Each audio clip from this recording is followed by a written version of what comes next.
अस्सलाम वालेकुम नाजरीन। जी नाजरीन, मैं हूं मियां उस्मान और आप देख रहे क्यू न्यूज़ एचडी।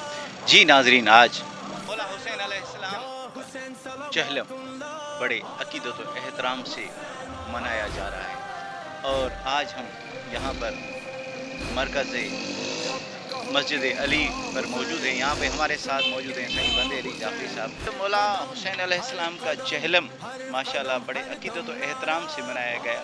जी नाजरीन, आप माशाल्लाह वीडियो में देख रहे हैं कि माशाल्लाह ये हमने सीखा है और वो भी सीखा है तो मौला हुसैन से सीखा है।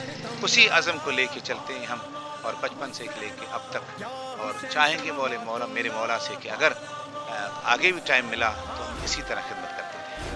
तो जेकबाबाद के माशाल्लाह जो नौजवान हैं, माशाल्लाह जो नौजवान क़यादत है, उनको आप माशाल्लाह क्यू न्यूज़ के जो नाजरीन हैं जो देख रहे हैं इस वक्त आपको हमें, तो इनको क्या पैगाम देना चाहते हैं? तो ये मौला हुसैन के लिहाज से आप क्या पैगाम? देखिए, मैं इमाम हुसैन अलैहिस्सलाम को किसी मकतब और किसी मज़हब में मुक़य्यद नहीं करूँगा। इमाम हुसैन सबके इमाम हैं, नवासे रसूल हैं, रसूल अकरम सल्लल्लाहु अलैहि वसल्लम के बेटे हैं, मौला अली अलैहिस्सलाम के बेटे हैं, सैयदा फ़ातिमा ज़हरा सलाम अलैहा के बेटे हैं, इमाम हसन मुज्तबा के बेटे हैं। उन्होंने समझाया, उन्होंने सिखाया, उनकी मजालिसों ने हमें समझाया, हमें सिखाया है कि शरीयत और दीन की क्या हिफाजत करनी चाहिए, क्या खिदमत करनी चाहिए।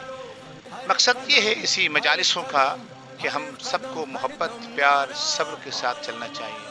और क्यों टेलीविज़न की तरफ से आपने जितना टाइम हमें दिया, मैं सबको ये पैगाम देना चाहता हूँ